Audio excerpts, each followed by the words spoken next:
నెల్లూరులో నిరుపేదల కోసం వీఆర్ పాఠశాలను ప్రభుత్వం సుందరమయంగా తీర్చిదిద్దింది. మంత్రి నారాయణ ఆయన కుమార్తె శరణిల ఆధ్వర్యంలో ఇంటర్నేషనల్ స్టాండర్డ్స్ తో పాఠశాలను తీర్చిదిద్దగా దాదాపు 1000 మంది నిరుపేద విద్యార్థులకు అడ్మిషన్లు ఇచ్చారు. డిజిటల్ బోర్డులు, ఆట పరికరాలు, గ్రీనరీ, ఆధునిక ఫర్నిచర్తో పాఠశాలను తీర్చిదిద్దారు. పాఠశాల అభివృద్ధి కోసం మంత్రి నారాయణ ప్రత్యేక దృష్టి పెట్టారని శరణి అంటున్నారు. దీని మీద మరింత సమాచారం మా సీనియర్ కోఆర్డినేటర్ మురళీకృష్ణ అందిస్తారు. విద్యా సంవత్సరం ప్రారంభమైంది. ప్రభుత్వ పాఠశాలలపైన రాష్ట్ర ప్రభుత్వం ప్రత్యేక దృష్టి కూడా పెట్టింది. అయితే ఈ నేపథ్యంలో నెల్లూరులో మాత్రం రాష్ట్ర మంత్రి డాక్టర్ పొంగూరు నారాయణ ఆధ్వర్యంలో వీఆర్ కళాశాలల ప్రాంగణంలో వీఆర్ హై స్కూల్ని అధునాతన సాంకేతిక పరిజ్ఞానాలను ఉపయోగించి నూతన వరవడితో కూడా ఇక్కడ శ్రీకారం చుట్టారు. దాదాపు ప్లే క్లాస్ నుంచి 9వ తరగతి వరకు కూడా దాదాపు 1200 మంది విద్యార్థులు, నిరుపేద విద్యార్థులకు ఉచిత విద్యను కూడా అందిస్తున్నటువంటి పరిస్థితి ఉంది. ఒకసారి విజువల్స్లో కూడా మనం చూస్తే ఇక్కడ చూస్తున్నటువంటి ఫర్నిచర్ అంతా కూడా ఏదైతే ఇంటర్నేషనల్ స్కూల్స్లో ఏదైతే ఉపయోగిస్తారో అలాంటి ఫర్నిచర్ని, డిజిటల్ బోర్డులను కూడా ఇక్కడ ఏర్పాటు చేసినటువంటి పరిస్థితి ఉంది. ఏదైతే మా రాష్ట్ర మంత్రి డాక్టర్ పొంగూరు నారాయణ ఆయన కుమార్తె షర్నిల ఆధ్వర్యంలో కూడా ఈ స్కూల్కి సంబంధించినటువంటి అన్ని వస్తువులు కూడా ఏర్పాటు చేశారు. ప్రస్తుతం మనతో పాటు షర్ని గారు ఉన్నారు. ఒకసారి మాట్లాడదాం. మనం చెప్పండి, ఇలాంటి ఆలోచన ఎందుకు వచ్చింది? అయితే ప్రభుత్వ పాఠశాలల తరపున ప్రతి ఒక్క పిల్లలకు కూడా ఉచిత విద్య అందించబోతున్నారు. మా నాన్నగారు ఒక నిరుపేద కుటుంబం నుంచి వచ్చారు. సో నిరుపేద కష్టాలు తెలుసు. మా నాన్నగారు ఈ స్కూల్లో చదివారు, ఈ స్కూల్లో టీచర్గా కూడా పనిచేశారు. మినిస్టర్ అయ్యాక ఒకటే చెప్పారు, గవర్నమెంట్ స్కూల్స్ అన్నీ నేను ప్రాపర్ ఇంటర్నేషనల్ స్కూల్స్ చేస్తాను అండ్ నెల్లూరులోనే నేను ఫస్ట్ ప్రాజెక్ట్ టేకప్ చేస్తాను. వీఆర్ స్కూల్లో నేను చదివాను కాబట్టి ఎంతో కొంత నేను ఈ స్టేజ్కి వచ్చానంటే తప్పకుండా అది నేను చదివిన స్కూలే. ఫస్ట్ వీఆర్ స్కూల్ ప్రాజెక్ట్తో స్పెషల్ ప్రాజెక్ట్ లాగా స్టార్ట్ చేశారు. ఆ రెస్పాన్సిబిలిటీ నాకు ఇచ్చారు. ఈ స్కూల్లో చూసేటట్టయితే నా వెనకాల డిజిటల్ బోర్డ్స్ ఉన్నాయండి. డిజిటల్ ఎడ్యుకేషన్ అన్నది కంపల్సరీగా చేయాలి. ప్రతి ఒక్కరు, అది నిరుపేద అవ్వచ్చు, ప్రతి ఒక్క స్టూడెంట్ డిజిటల్ ఎడ్యుకేషన్ ఇంపార్టెన్స్ నేర్చుకోవాలి. డిజిటల్ ఎడ్యుకేషన్ ఎప్పుడైతే దొరుకుతుందో లెర్నింగ్ ఫన్ ఉంటుంది, ఇంటరాక్టివ్ ఉంటుంది, స్టూడెంట్కి ఇంకా బాగా నాలెడ్జ్ వస్తుంది. సో ప్రతి ఒక్క క్లాస్ రూమ్లో సెక్షన్లో డిజిటల్ బోర్డ్స్ ఉన్నాయి.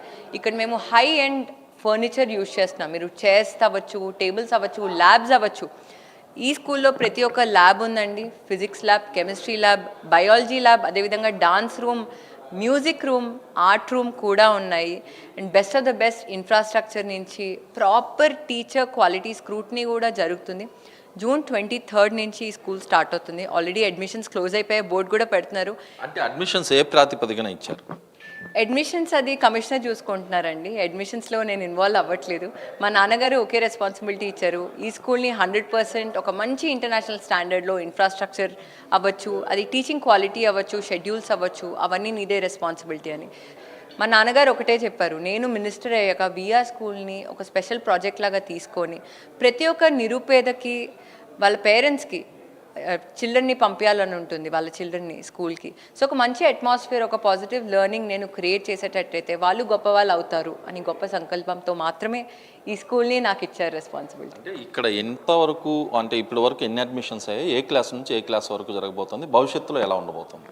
నర్సరీ నుంచి 9th వరకు ఈ స్కూల్ రన్ చేస్తున్నాం. జూన్ 23 ఓపెన్ అవుతుంది.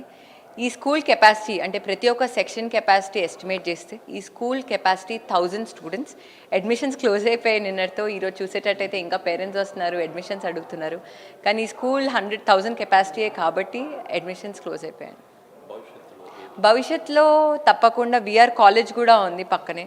సో మా నాన్నగారు వీఆర్ కాలేజ్ని కూడా ఒక స్పెషల్ ప్రాజెక్ట్ లాగా తీసుకొని నేను అక్కడ కూడా అడిషనల్ రూమ్స్ కూడా అలాట్ చేస్తాను అని చెప్పారు. అది మొత్తం మీద చూస్తే ఒకసారి విజువల్స్లో కూడా చూసే ప్రయత్నం అయితే మనం చేద్దాం. ఏదైతే వీఆర్ స్కూల్కి సంబంధించినటువంటి హై స్కూల్ ప్రాంగణం ఇది. ఇక్కడ అత్యాధునికమైనటువంటి ఏదైతే సౌకర్యాలు కూడా ఏర్పాటు చేశారు. పాఠశాలకు సంబంధించినటువంటి స్కూల్ ప్రాంగణాన్ని కూడా ఒకసారి విజువల్స్లో చూసే ప్రయత్నం అయితే చేస్తే, ఏదైతే ఒక ప్రైవేట్ స్కూల్, ఒక ఇంటర్నేషనల్ స్కూల్ ఎలా ఉంటుందో అలాగా ఒక ప్రభుత్వ పాఠశాలను కూడా ఇటు మంత్రి నారాయణ ఆధ్వర్యంలో రూపాంతరం చేసినటువంటి పరిస్థితి అయితే కనిపించింది.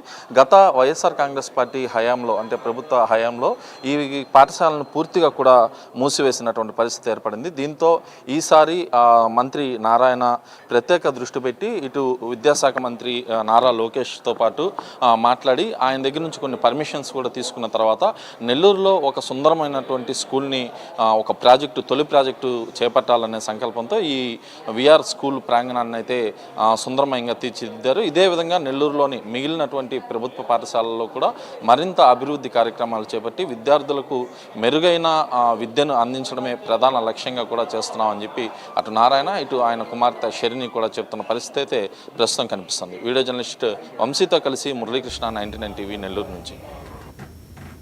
ఇంటర్నేషనల్ యోగా డేకు విశాఖపట్నం వేదికైంది. సాగర తీరంలో జరిగే అంతర్జాతీయ యోగా డేకు ప్రధాని మోదీ వస్తూ ఉండటంతో ప్రభుత్వం ప్రతిష్టాత్మకంగా నిర్వహిస్తోంది.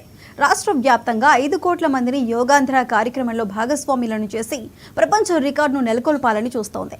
ఇప్పటికే సీఎం చంద్రబాబు సహా మంత్రుల బృందం విశాఖలో పర్యటించి యోగా కార్యక్రమానికి సంబంధించి అధికారుల